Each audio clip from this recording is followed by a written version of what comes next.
The only thing that is constant is change.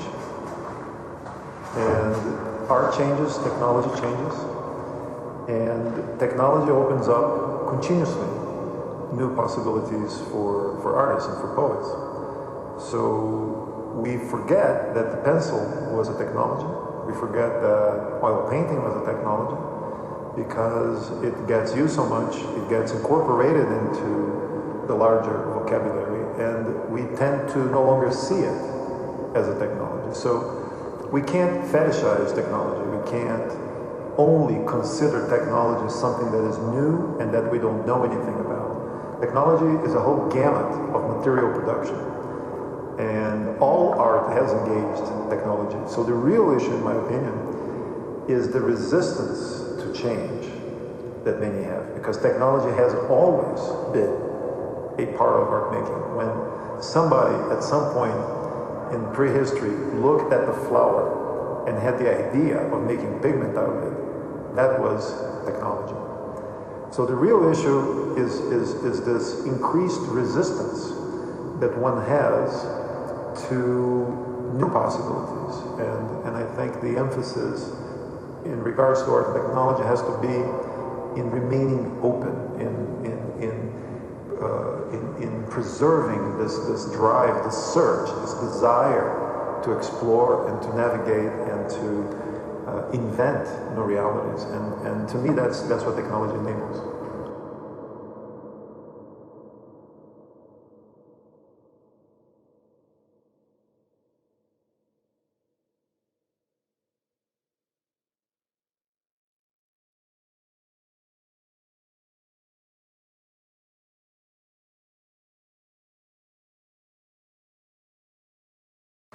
To me, nature basically means the laws of physics.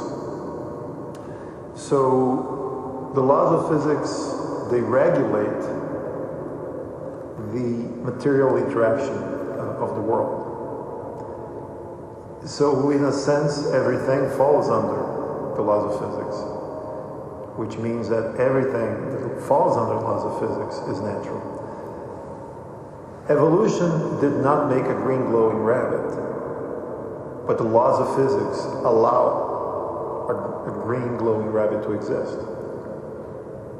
So my work in that sense is no more or less natural than a particularly random direction that evolution took.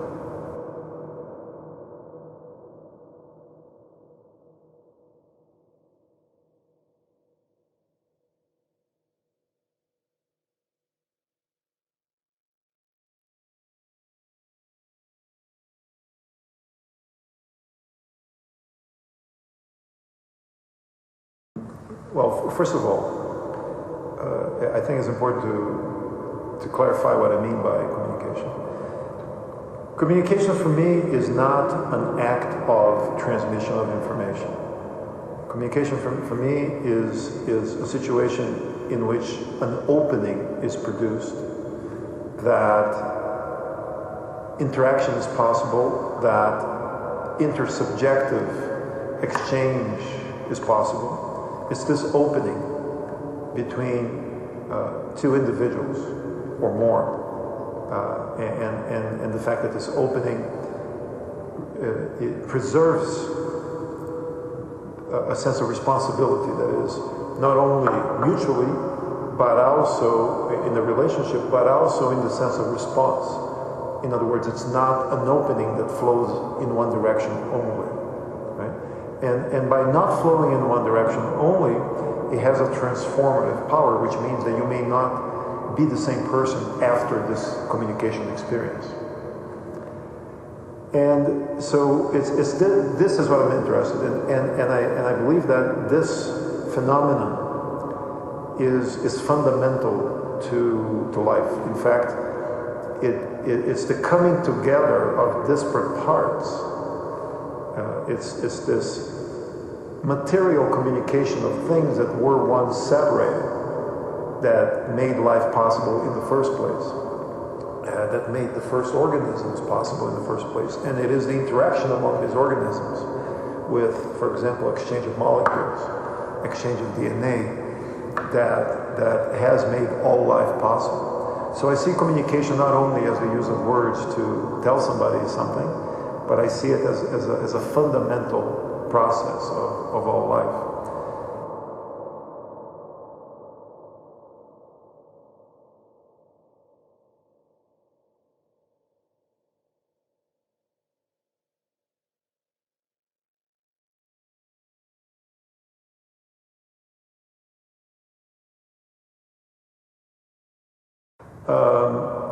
Think of an olfactory experience when the molecule enters your nostril and attaches itself to receptors on the back of your nose. Well, that's pretty much the end of the journey of that molecule. But upon contact with the receptors, a reaction is triggered that produces an electrochemical reaction, which in the brain produces a sensation. So you have the thing in the world, you have a molecule that detaches itself from it, you have the contact between two things, the molecule and your body, you have the translation or the chain reaction of that molecule into something else, this electrochemical reaction, and then you have a sensation that you say, well, I smell something. Well, what is this? Is this translation? What is this phenomenon? This happens all the time. Everything gets transformed into something else. Right? My words right now are not entering anyone's minds in the same manner that I utter them. Everything is continuously transformed. And this is why I said in the beginning of our conversation that change is the only constant.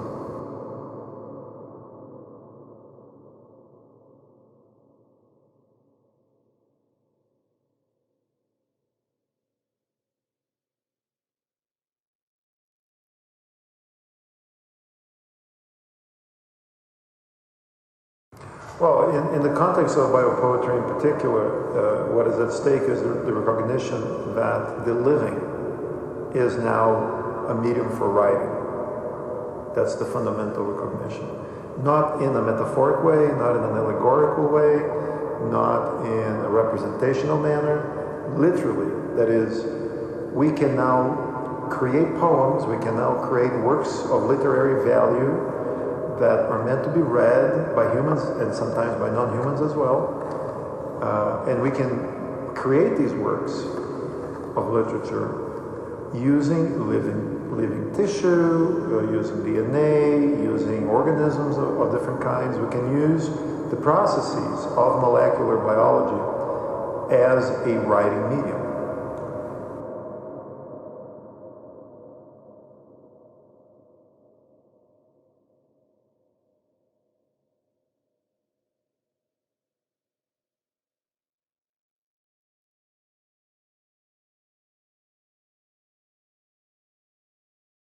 Well, the logoglyphs aren't a response to the early days, meaning, say, between 2000 and 2010. For about 10 years, people remained very worried. And then suddenly they weren't anymore. And so during this period, more or less about 2000 to 2008, 9, 10 maybe, I produced a series of works that engaged with the response that the work received, which was primarily based on these preoccupations that people had, these fears that people had. But suddenly this started to change. And then you see writers such as Michael Crichton, who wrote Jurassic Park, or Margaret Atwood, who wrote Oryx and Crake. You see writers like that incorporating the bunny in their novels. You see different types of response. For example, the bunny was in Sherlock Holmes season 2. He was also in Big Bang Theory season 6. So these are responses that aren't an expression so much of fear anymore. They are an expression of the fact that the bunny has become an icon in its own right. And that this type, it's a different type of response. It's a different moment in the development of the work, and that is so. But the amount of writing and response continues to grow.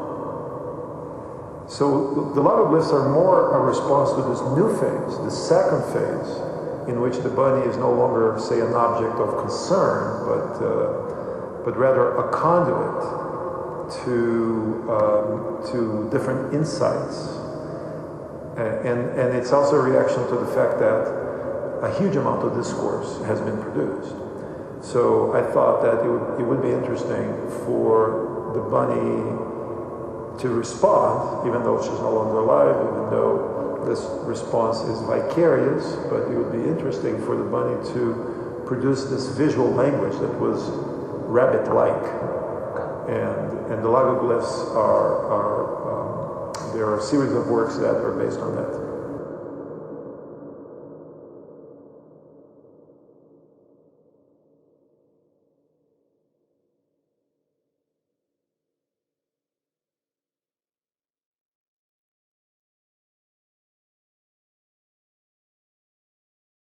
Bioart has changed dramatically since '97 when I coined the term.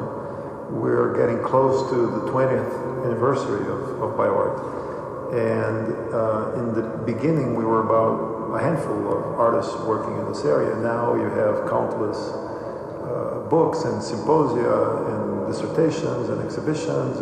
It's a developed field that continuously expands, which means that there is room for all kinds of approaches. And Heather, who is a colleague of mine in Chicago, has this